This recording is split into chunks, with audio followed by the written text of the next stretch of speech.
السلام عليكم ورحمة الله وبركاته. ازيكم يا حبايبنا؟ عاملين ايه؟ يا رب تكونوا بألف هنا وألف خير يا رب. اللهم صل وسلم وبارك على سيدنا محمد وعلى آله وصحبه أجمعين.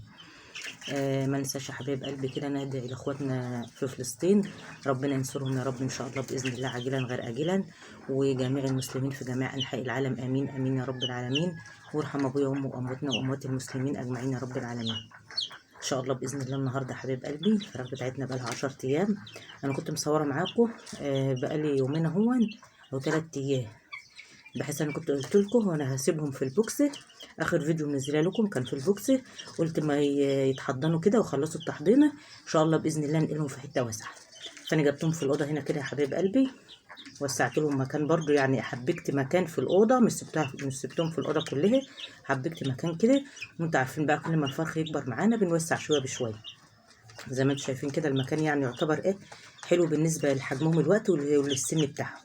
النهارده حبيب قلبي بقالهم النهارده 10 ايام، احنا كنا منزلين لهم يوم 11 في الشهر والنهارده 21، فالنهارده بقالهم 10 ايام يا حبيب قلبي. ربنا يبارك لنا ولكم يا رب. زي ما انتم شايفين كده حبيب قلبي الحر مبهدل الدنيا، ويعني ربنا يسترها يا رب ان شاء الله باذن الله. زي ما انتم شايفين كده الفراخ بتلحلح كده من الحر.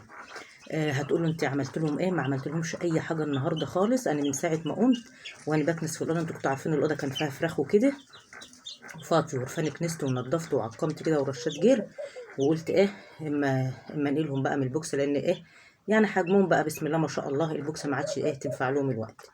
فبسم الله ما شاء الله زي ما انتم شايفين كده ما عملتش لهم اي حاجه الا فرشت لهم ونقلت لهم الميه والعلف اهوت، وجايبه لهم معايا زي ما انتم شايفين كده ميه ساقعه اهي.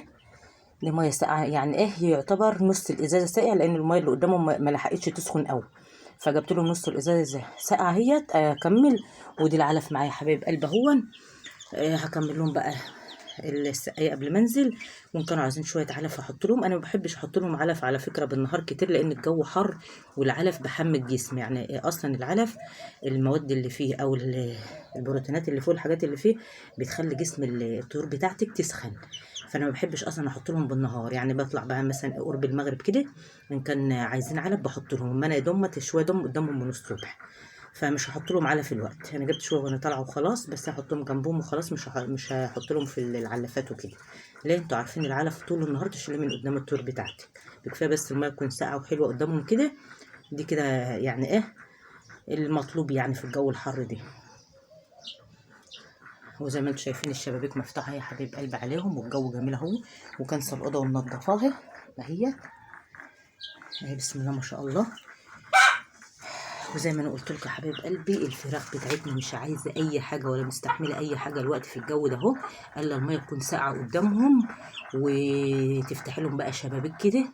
ان كان الشباك اللي انت بتفتحيه يعني تدخل حر او شمس او كده، ما تفتحوش تقفلوه طول النهار، ما تفتحوش الا بالليل لما تلاقي الجو طر كده.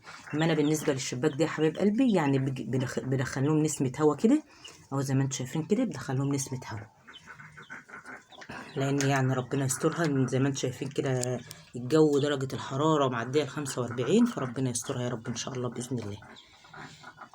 الفراخ مبسوطة، كل ما بتوسعي لهم مبسوطين، والفرخ بروح وبيجي معاكي دايما على طول. لما بتيجي توسعي للفراخ بتحسي بقى بعد التوسعه بتاعتك دي، بتحسي اليوم هم بيومين والفرخ معاكي كبر، الفرخ اشتى الحجم، والفرخ بسم الله ما شاء الله بان عليه الاكل وبان عليه الشرب كده. مكان الواسع يعني ليه فوائده الكتير يعني.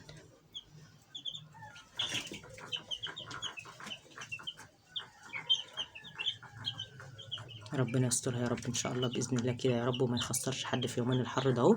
زي ما انا قلت لكم هنتعب شويه كده في الطور بتاعتنا، نفضل جنبهم على طول تغيير الميه كده ونخلي الجو مناسب كده بالنسبه لهم، عشان ربنا يا رب ما يخسرناش ان شاء الله باذن الله. ما ننساش يا حبايب قلبي ندعي لامواتنا واموات المسلمين، يا رب ترحم ابويا وامي وامواتنا واموات المسلمين اجمعين يا رب العالمين. اللهم عافهم واعف عنهم واكرم نزلهم واغسلهم بالماء والثلج والبرد، ونقيهم من الذنوب والخطايا كما تنقي الثوب الابيض من الدنس. اللهم ان كانوا محسنين فزد في حسناتهم، وان كانوا مسيئين فتجاوز عن سيئاتهم يا ارحم الراحمين. يا رب ترحم ابويا وامي وامواتنا واموات المسلمين اجمعين يا رب العالمين، وتنصر اخواتنا في فلسطين وفي السودان وفي اليمن وفي سوريا وفي جميع انحاء الدول العربيه يا رب والاسلاميين، تنصرهم عاجلا غير اجلا. امين امين يا رب العالمين. واجعل ايامنا كلها هنا وخير، ونجح طلابنا اللي في الثانوي العام هم خلصوا، ربنا كده يا رب يحقق كل امانيهم وكل واحد كان نفسه في حاجه ربنا يحققها له يا رب كده، ويجيبه على المجاميع ان شاء الله باذن الله.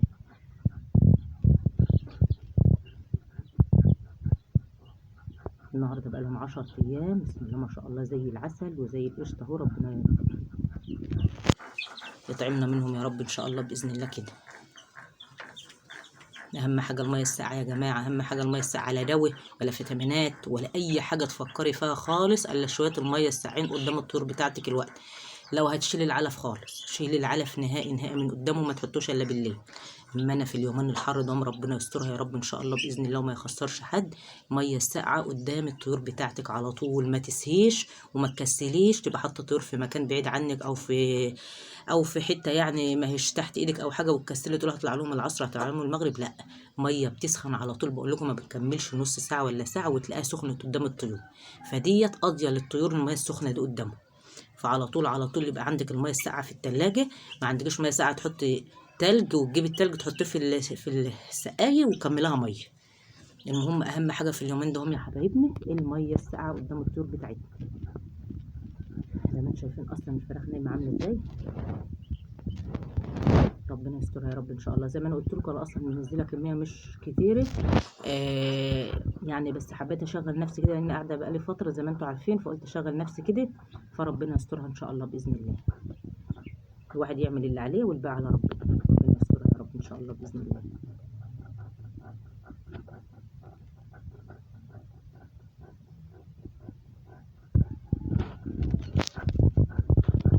معهمش الا ديب كده وبربرتين هما ان شاء الله باذن الله نقطع عليهم كده ونتغدى بهم ان شاء الله بكره.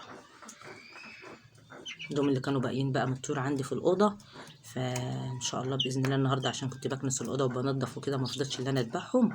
هذبحهم بقى ان شاء الله باذن الله عشان الاوضه ما يبقاش فيها الا شويه الطيور بتوعنا دول. ربنا يطعمنا منهم يا رب ان شاء الله باذن الله.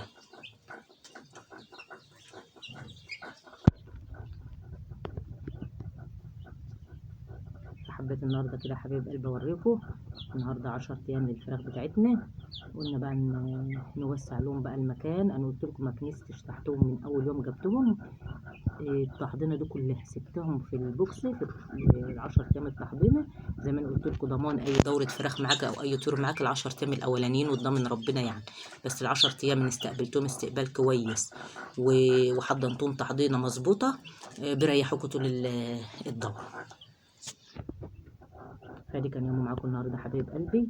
غيرنا المكان لمكان اوسع للفراخ بتاعتنا عمر 10 ايام. الميه والعلف زي ما انا قلت لك عليك تحطوش العلف طول النهار، ما تحطوش الا بالليل بس. الميه على طول الساعه قدام. دي اللي احنا بنعمله في الصيف، ما نقدرش نعمل اي حاجه غير ما دام الطيور ماشيه معاك الحمد لله والشكر لله ما فيش فيها اي حاجه. لا بقى نبعد عن الدواء ونبعد عن كل حاجه، بس نغضبهم بالميه الساقعه قدامهم على طول. فدي كان يوم معاكم النهارده، ودي كان الروتين بتاعي معاكم النهارده. يا رب تكون الفيديوهات بتاعتي خفيفه عليكم وما اكونش بتقل عليكم، تكونوا تستفادوا منها اي حاجه. انتظروا منه فيديو بكره ان شاء الله. ربنا يحيينا ويحييكم يا رب ويدينا طول العمر. والسلام عليكم ورحمه الله وبركاته.